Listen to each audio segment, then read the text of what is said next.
Okay, there we go. So two quick announcements that y'all probably anticipate. So I don't know what happened with my recordings on Wednesday. It was, best I can tell, just a weird computer glitch. Yesterday, I turned the computer on and started doing a screen recording, and everything was fine. So my IT guy says that, yeah, it was probably just some weird glitch, and fingers crossed. So anyway, hopefully everything is now fine. We'll see in a little bit. Let's see here. Oh, the other thing I should mention, hopefully everybody has gotten an email from Gradescope, and it has been added to the Gradescopes. I created the Gradescope site for homeworks for this course yesterday, I guess it was. So anyway, if you didn't get such an email, and if you were enrolled in the course, then we need to figure out what happened, so make sure to talk to me.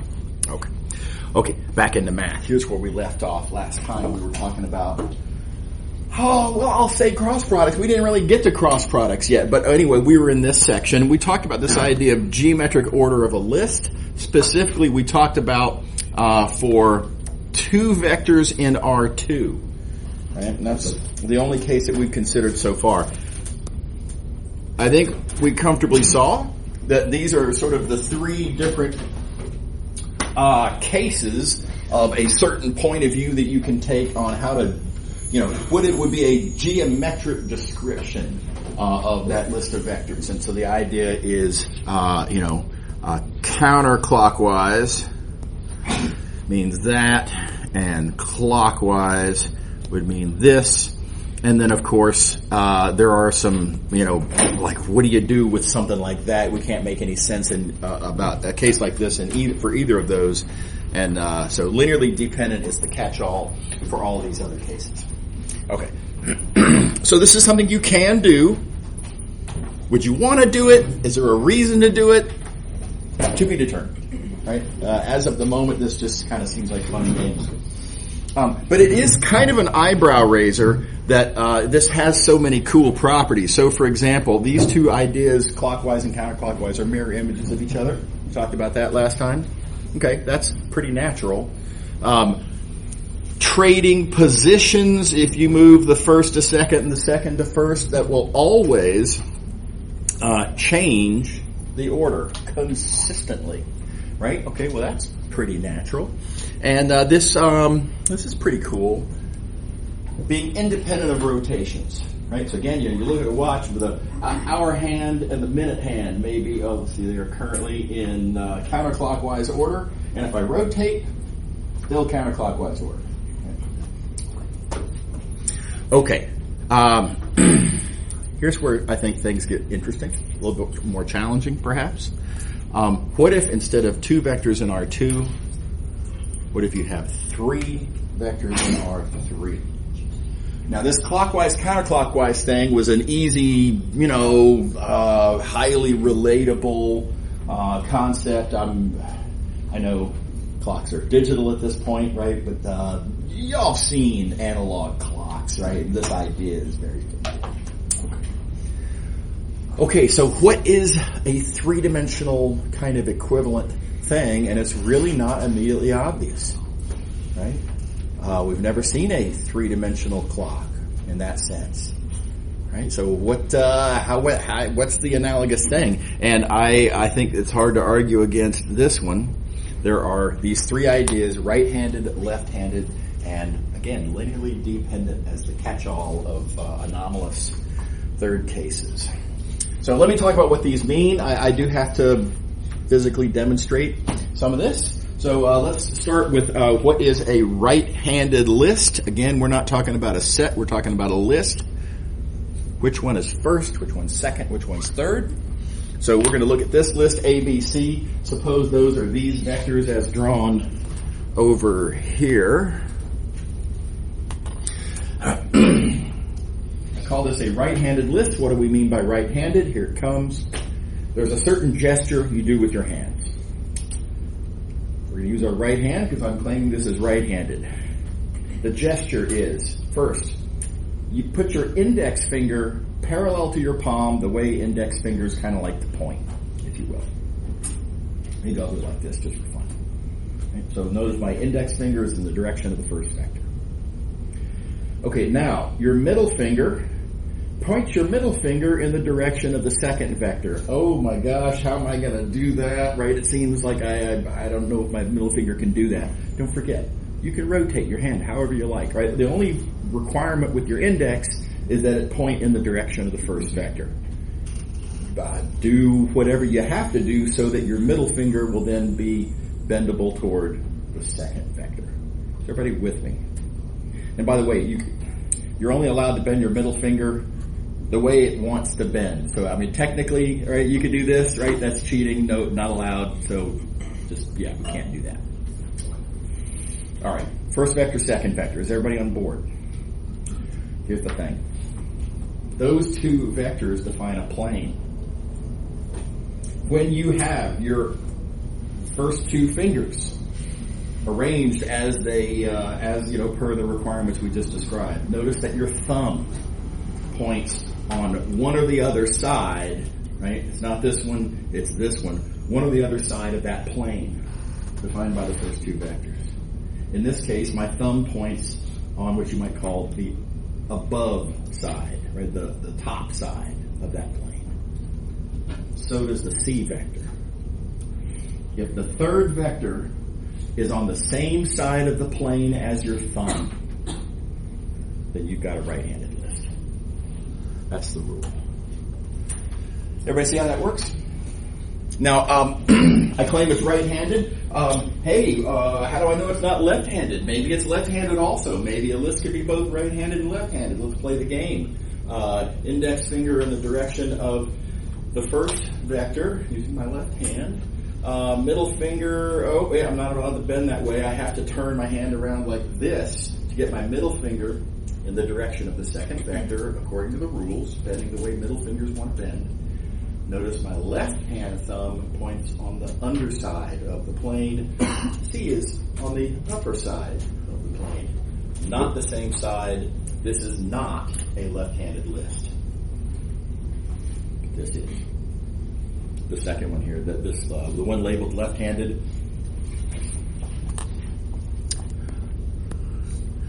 This is a left-handed list. First vector, second vector, thumb, victory.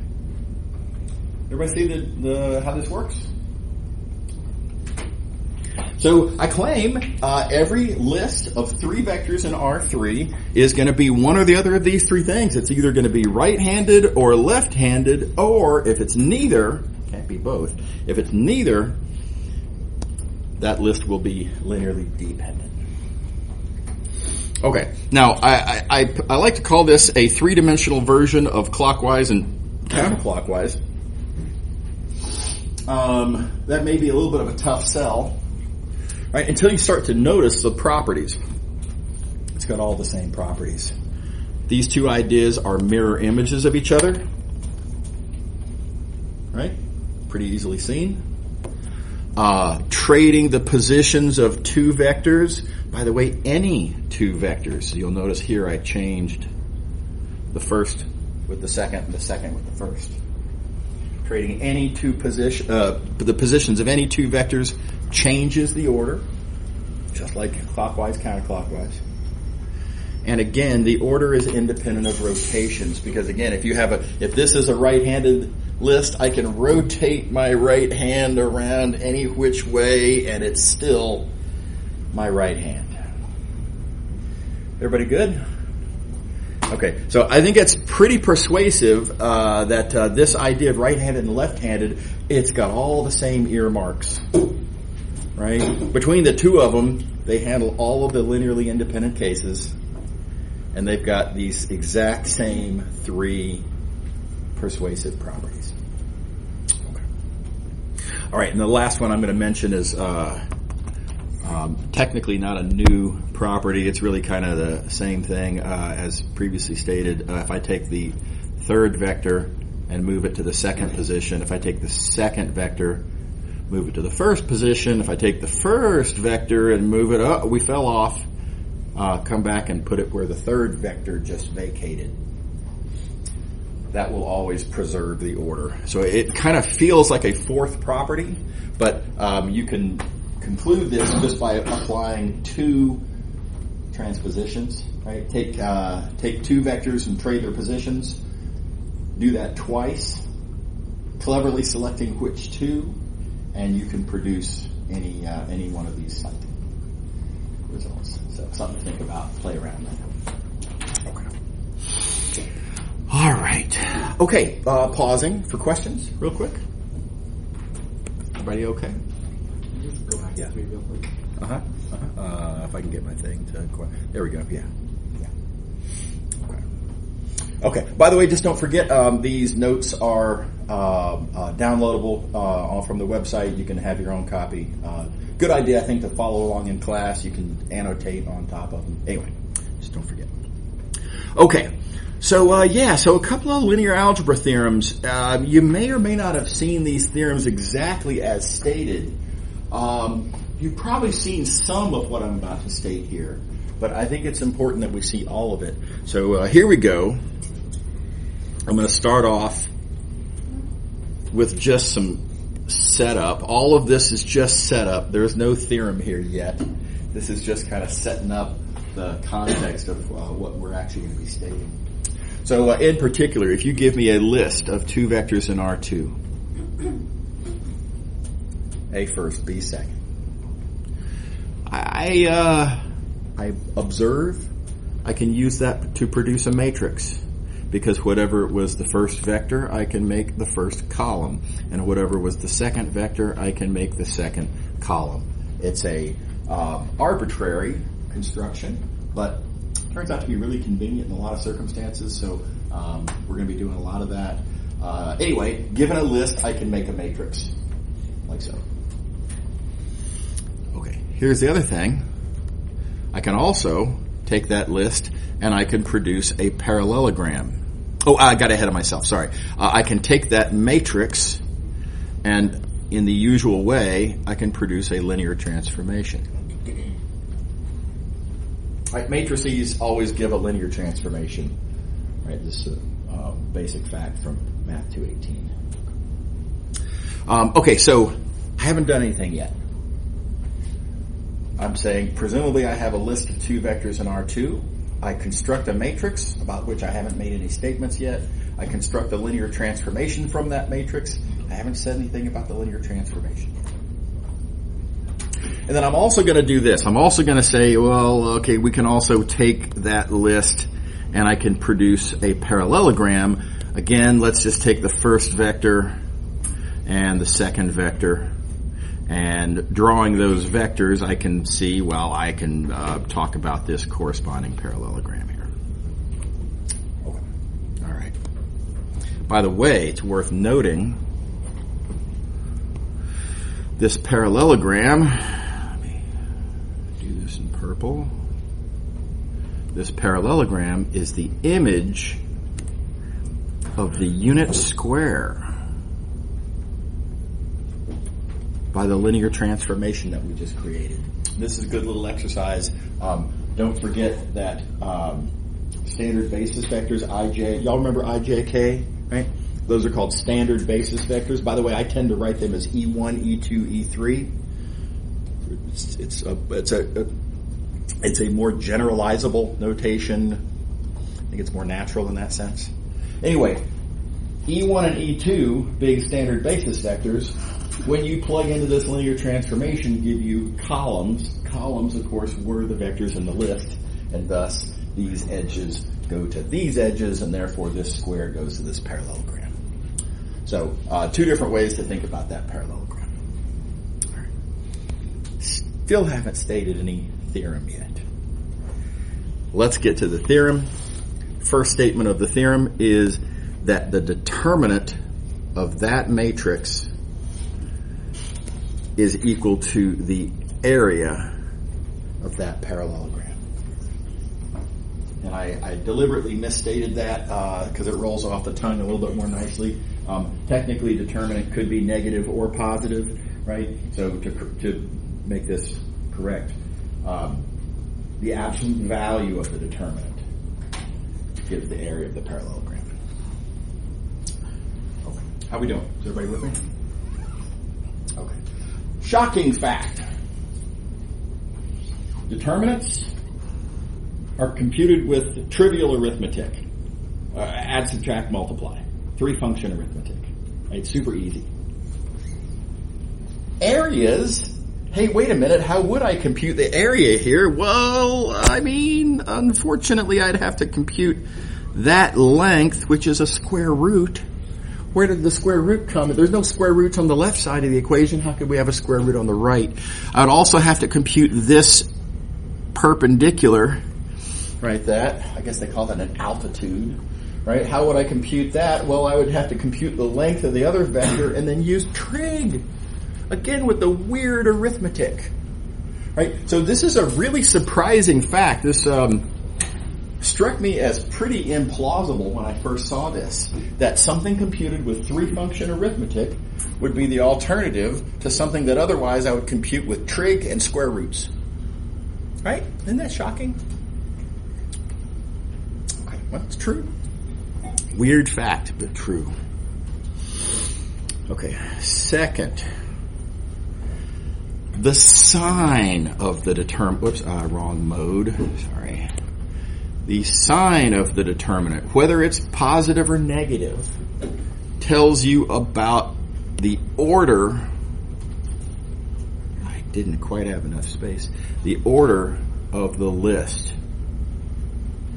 And again, I'm going to say pretty surprising because this is really easy arithmetic, but nevertheless it's arithmetic computing the determinant. And from that, we're going to make a conclusion about this whole clockwise, counterclockwise, which seems really geometric. And how would we get our hands on that without drawing the picture? Right? Very surprising result. Again, true. Surprising, but true. Okay, and to be explicit about how this works, let's see here. Let's consider some cases. What I have drawn here, let me get rid of all this. What I have drawn here is a case where the determinant, the determinant is positive.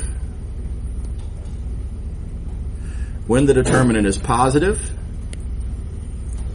the list will be counterclockwise, and you can see the list is counterclockwise because first vector, as I have it drawn, right, in this case that is represented in my picture, you can see that list, A first, B second, is indeed counterclockwise.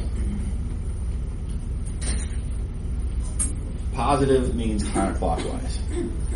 Now, negative means clockwise. Now, in order to be able to make sense out of this, I've got to kind of redraw this picture. I mean, what I drew here is explicitly counterclockwise. So I'm going to have to, let's see here. Let's get rid of that.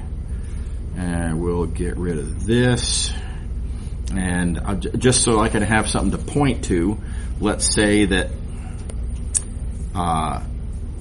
that's my A and that's my B. Keep in mind, my A vector is the first one and the B vector is the second one.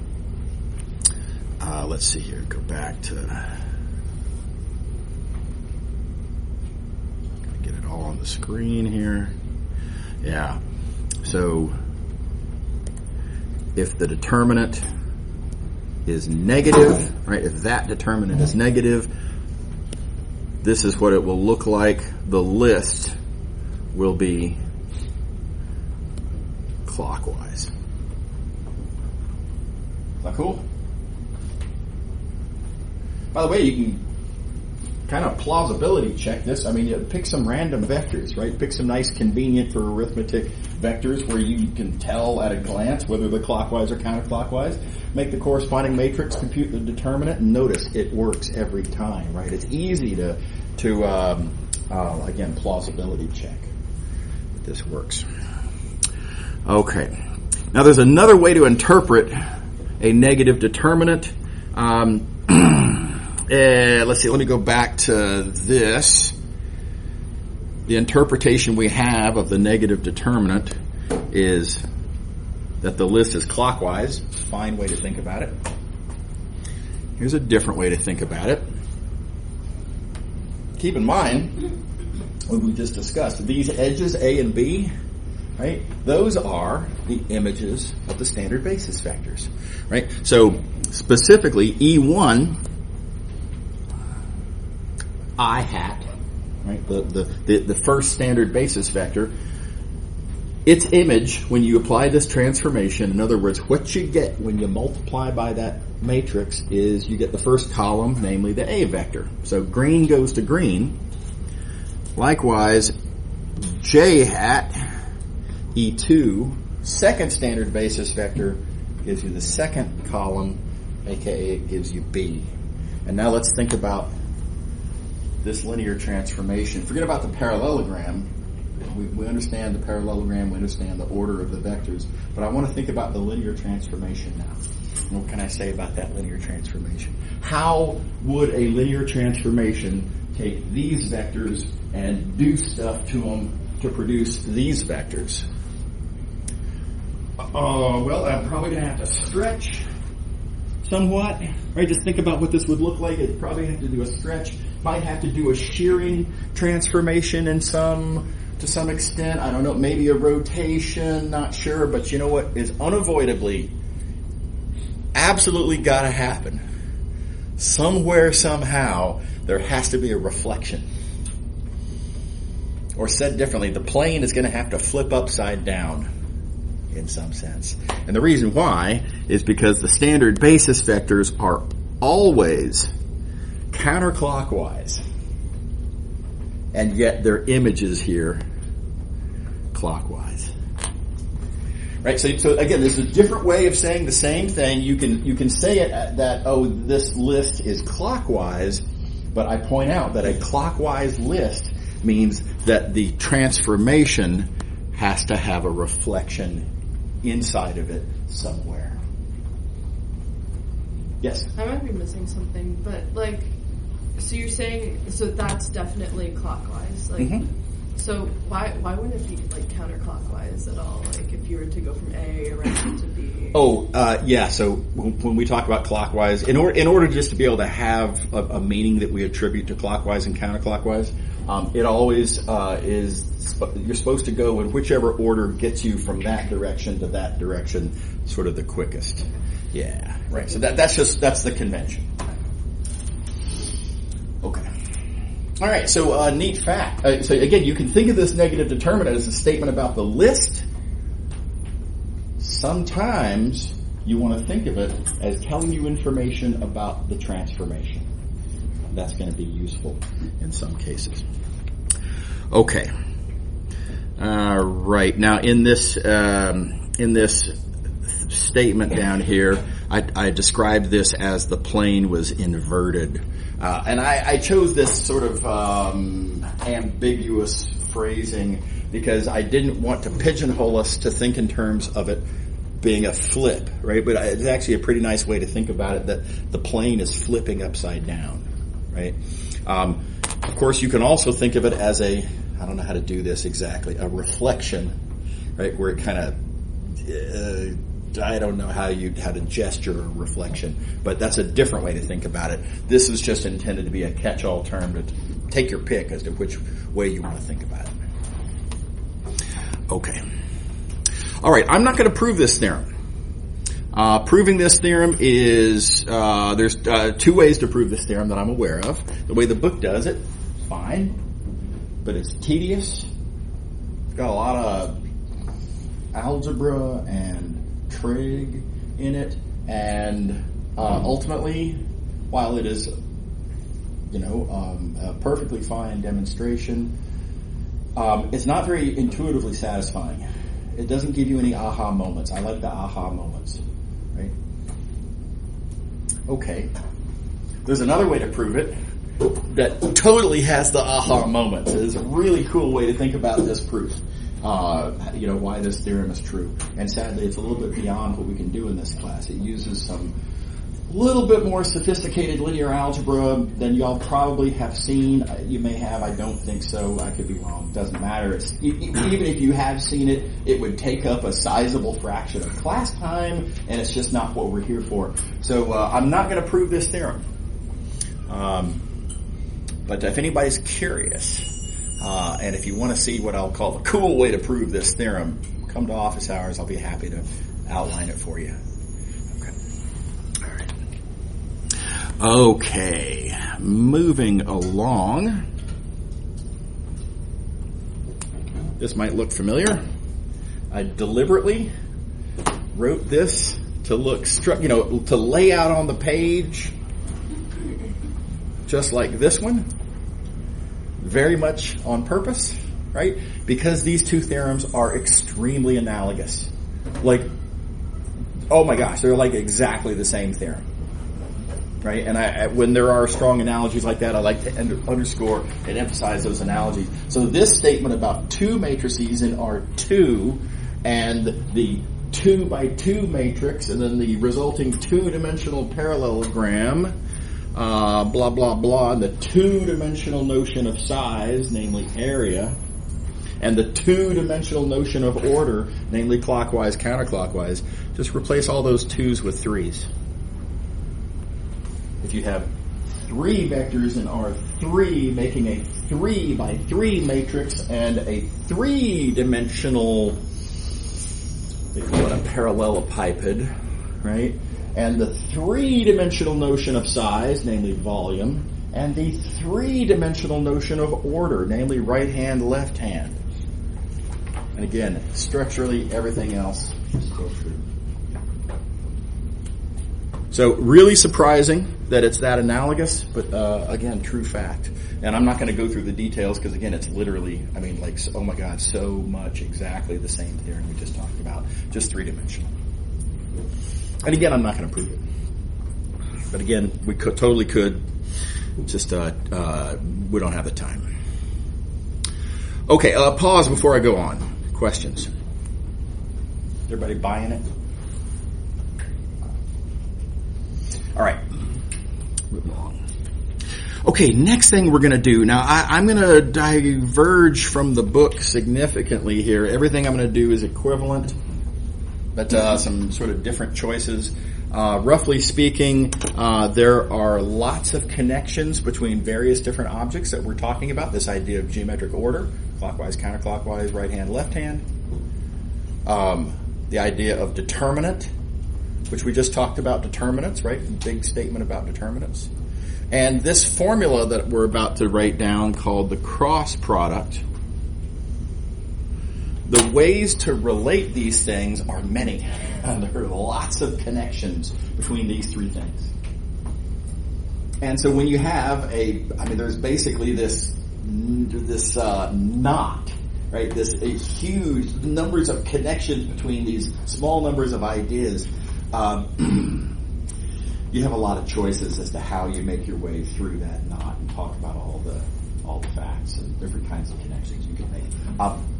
I like the way I do it because I'm going to propose that my way of doing it is I don't want to overstate it, but I'll say it's heavily focused on geometric intuition. I think that's what's important here. Proof isn't really quite the point of this class, and all right, so maybe some quibbles could be made that how do you prove some of your assumptions? And maybe, I suppose. The way Kali does it is rigorous, right? She proves everything with heavy algebra, and I think my own feeling is that it's a little dry when it comes to geometric intuition and just sort of human satisfaction, aha moments. I like my way better. Okay, so anyway, that's why we're doing it differently. Here's a definition. The cross product of two vectors is defined by this formula right here. You should be wondering why on earth would I pick this formula? What does this connect to any of that? It seems like I wrote down a random bunch of stuff on the page, and then for reasons that are not clear, why did I put an extra minus sign here? It seems very strange. Right?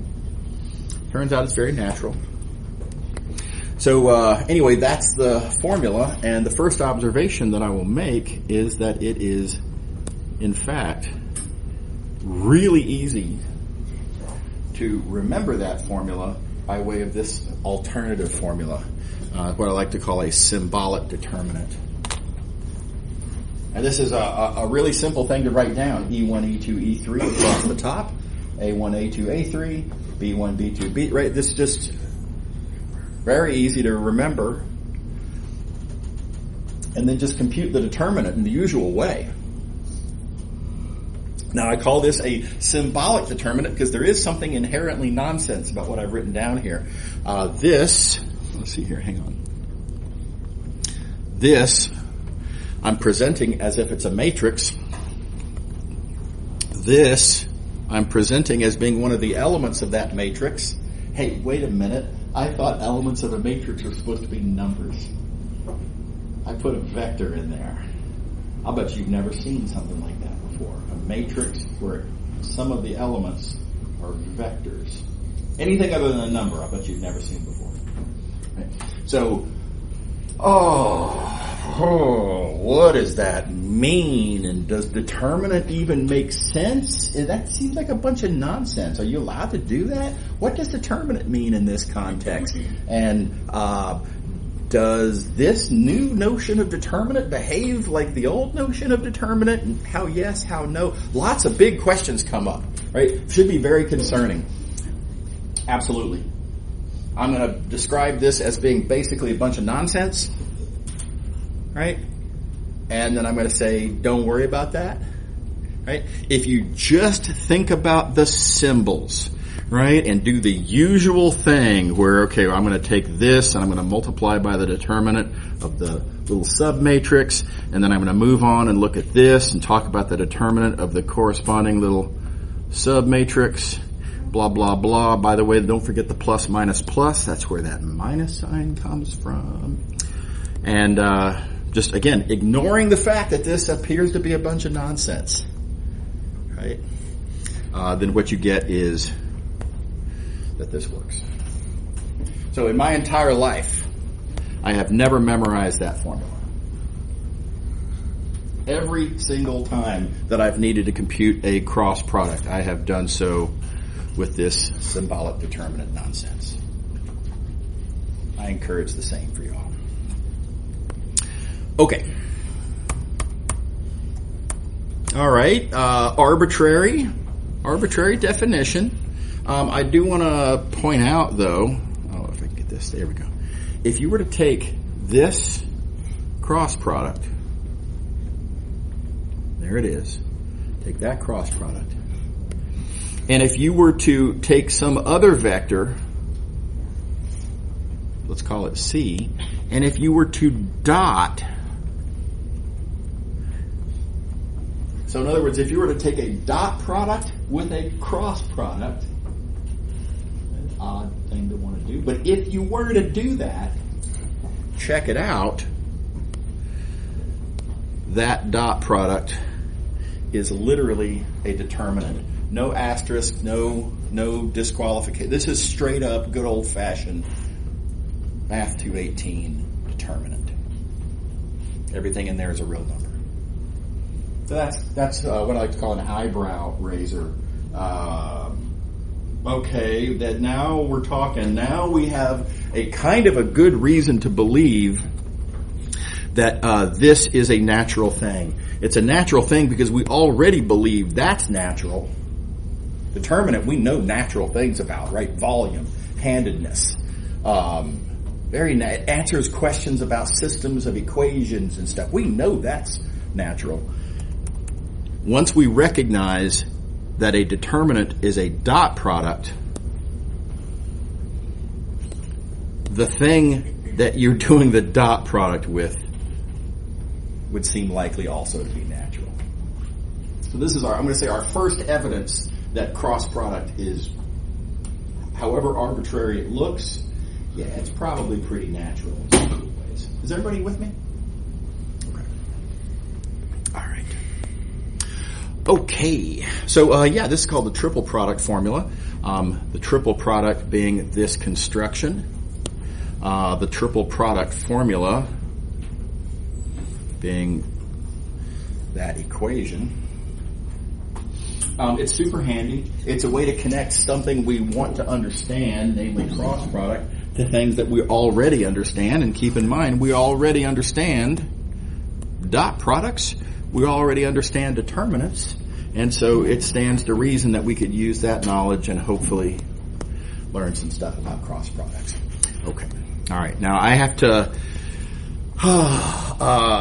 relay a sad to me anyway, fact. I'm not going to be able to discuss these proofs, and these proofs are sufficiently non-trivial that if I'm not going to talk about them, and they're not in the book, I don't think it's fair for me to hold y'all responsible for them. So you are not responsible, right? So I'm going to say, it says, not expected to be tested. If you want to skip these proofs, you may. But I do think they're cool. And also, I think it's good mathematical workout. So if you were to spend some time and look through these proofs, by the way, you're welcome to ask me about them in office hours. I'd be very happy to discuss.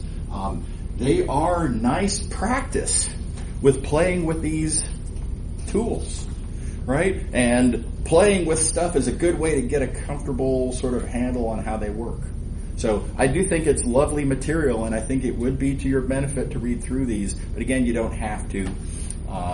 So you get to decide for yourself on that. What you are responsible for, though, is the theorems themselves. And so, for example, you do have to know this fact and various others to follow. This one saying that cross products, cross products relate to the two input vectors in the sense that the cross product is always orthogonal to both of the input vectors. And that's another really geometrically natural thing, right? Orthogonality, other than zeros, we're talking about perpendicularity, right? Perpendicularity is geometrically very, very natural. And so what we have is you give me any two vectors at all, whatever. Any two vectors, non-zero. Right? When you cross them, you get a vector perpendicular to both of the originals. How about that? That's pretty weird. All right, so yeah, very cool, very cool. Cool. Sorry, go ahead. Geometrically, so are you just taking the two vectors to make a plane, and then whatever the cross product is just like the cross product? That's right. It'll be the vector perpendicular to that plane, and it's actually the cross product is even cooler than that, in ways that we'll talk about. Yep. Yes. If you have the cross product of two vectors, cross product with another vector, is it perpendicular to all three? No, sadly no. If you think about it, that wouldn't be possible, right? Because how could there be a vector in 3 space that's perpendicular to 3? Yeah. I mean, hopeful, right? And it's good to think optimistically. And hey, I wonder if this is true. So I like where you were heading. But yeah, sadly that one doesn't work out. And I'll say another word about cross products with cross products in a couple minutes. Well, less than 12 minutes. Or either that or next week. We'll see. So various cool facts. Cross products cycle. In other words, now this at a glance looks like some boring property like associativity or something, but at a more careful look you realize no, it's not. The vector B here that was part of the cross product there is not part of the cross product here. So there's something weird going on here, and all it is we're cycling, right? So everything kind of like that. What this is saying is that when you cycle the participants in a triple product, the triple product doesn't change. Very not obvious if you take this from a sort of coordinate-based kind of, plug and chug point of view. It's very not obvious. It's pretty believable when you realize each one of these is just a determinant, and y'all already know how natural determinants are when you sort of move columns around. right? So ultimately pretty believable, but at a glance, not obvious. Here's a weird one. If you have a couple of vectors, A and B, like so, if you look at their cross product, A cross B, we already know will be perpendicular to both. So it'll be, let's say, for example, like that. And if you look at the magnitude of that cross product, how long is that cross product? Shocking fact, the length of that cross product will equal to the area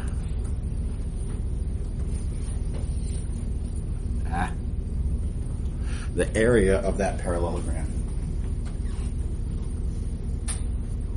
Right? Where did that come from? That comes out of seemingly thin air. Very surprising fact. Very not obvious. And again, there's different ways that you can prove this. Now, if you kind of set things up the book's way, then you can do some trig and both sides and do a book. I'm going to call trig and subsequent lots of algebra. And that'll work. Look how I proved it. We're not going to go through it. Again, we don't have time, but notice the conspicuous lack of trig. And notice the not a lot of algebra. This is actually a really clever proof. I wish I thought of it. I didn't. Somebody showed me this, right? I did not dream this up on my own. It's a very clever idea. I encourage you to take a look. I wish we had time, but we don't, etc. Anyway, surprising fact. When the cross product is 0, that list of vectors is linearly dependent. By the way, so again, cool property, right? Geometrically natural, potentially useful, and kind of familiar. Y'all remember that there's an analogous property with dot products. When a dot product is 0, other than cases of 0 vectors and stuff, which is boring, when a dot product is 0, those two vectors are perpendicular. When the cross product is 0, if you remove from linear dependence the ideas of the vectors being 0 vectors, the vectors are parallel. So it's kind of complementary to dot product. Dot product being 0 means perpendicular. Cross product being 0 means parallel. That's kind of cool. And again, proof, and again, you're not responsible, etc. Here's a good one. If you take a couple of vectors, first vector, second vector, and then the third vector you get by crossing them in that order. So A, B, and then A cross B. That list will never be in left-hand order. And the only reason I say never in left-hand order instead of just coming out and saying, well, it's got to be in right-hand order, is that, yeah, of course, one of the vectors could be 0 or AB could be parallel. Okay, tedious, annoying sort of stuff like that. But other than annoying dependence issues, that list is always in right-hand order. Yes? You cycle it would be in left-hand order? No, cycling doesn't change the order. Okay. Right? So cycling it, yeah, if you put A cross B and then A and then B, still right-hand order. Yeah. If you were to switch the vectors, like if you were to cross these in the wrong order, or if you were to put the B before the A but then leave it at A cross B, then that would be left-hand order. Yeah. Okay. Kind of cool. Right. Alrighty, again, cool proof. Again, you're not responsible. Again, it's worth a look. Here's where the book actually starts. We've now derived all of these I've walked you through a process by which you can derive these 3 properties. The book uses this as a definition of the cross product, and again, pros and cons. But this is nice because it's a purely geometric description of the cross product. That arbitrary weird formula that we wrote down, is seemingly weird formula, why would anyone write that down? We'll always give the unique vector that's orthogonal to both inputs, whose magnitude is the area of the related parallelogram, and that makes that list not left-handed. There will always be exactly one vector that satisfies these three properties. Notice all three of these properties. This is all geometric talk. Perpendicular, area, length, order-handedness, right? This is all geometric stuff. And you could define the cross product entirely geometrically with this list. That's kind of fun. And again, what is the book? The book starts with this and then kind of works, I don't want to say backwards because the arguments do look pretty different, but if you start from this list and go to a lot of trouble, if you don't believe me, look at the book's treatment of this and you'll see lots and lots of algebra. Lots of just, oh my God, levels of algebra, right? And they derive, as a result, the formula that we started with. So take your pick. Again, I like mine. Okay. Couple more things. And this is, I'm going to call this bad news. The cross product, we call it a product. I mean, it behaves in certain senses like a product. Y'all first seen products in elementary school, right? How do you multiply numbers, right? That's old news. And good old elementary school multiplication is commutative. Cross product is not commutative. It's just done. So in this sense, it's not like a multiplication. But in other senses it is, and oh gosh, there's only so many words, and so we kind of, we use the term product even though it is not a perfect choice of words. Okay, so heads up, cross product is not commutative. If you look at A cross B, you will not get the same as B cross A. Here's the thing about it though, it's not sort of randomly or unpredictably non-commutative. It's very predictably non-commutative. You will always get exactly the negative. Right? These two vectors always point exactly opposite of each other. Not randomly, not mostly opposite, exactly opposite. So, even though it's not commutative, we do have some knowledge related to, what if you want to switch the order and how does it behave? We do get some good information. Everybody good? Okay. And the book doesn't explicitly mention the following. I think these are worthy of mention. If you think of cross product as a function, and let me explain what I mean by that. If you have a fixed vector, and if you interpret the cross product as saying, I'm going to always cross product with A on the left. You fix an A, and then say, look, I'm always going to cross product with A on the left. Whatever vector you give me, I'm going to cross it with A on the left. That is a function. Right? That is the action of a function on an input. You give me an X, I give you some output. And that function is linear. And of course, as y'all know from linear algebra class, linearity is a powerful property, and when something is linear, it's worth knowing it because you can do cool stuff, draw cool conclusions. So the way we write that down is this, and this looks like just some sort of algebraic, like a distributivity or something like that. But this is really talking about the linearity of this cross product. In the sense that, again, if I think of T as being cross product with A on the left, then this says T of a linear combination gives you that same linear combination of the T's. And you can see the linearity showing up right there. Everybody see that? Likewise, if the A is on the right instead of the left, different function, of course, but it's that other function where you put the A on the right is also linear. Okay. All right, and then let's see, last quick comment. We're going to be out of time pretty quick here. But yeah, somebody asked about what happens if you do a cross with a cross, and the answer is nothing good, particularly. You would think this would be something meaningful, and I mean, it kind of... There's a homework exercise where they're going to ask you to play around with this, and you will be able to draw an interpretation of sorts, right?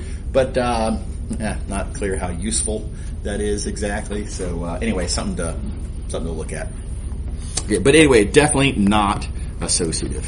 Okay, we're out of time. We will pick up here next week. On Wednesday. Of course, we got the day off on Monday. So anyway, see y'all in 5 days. Have a good one. You too.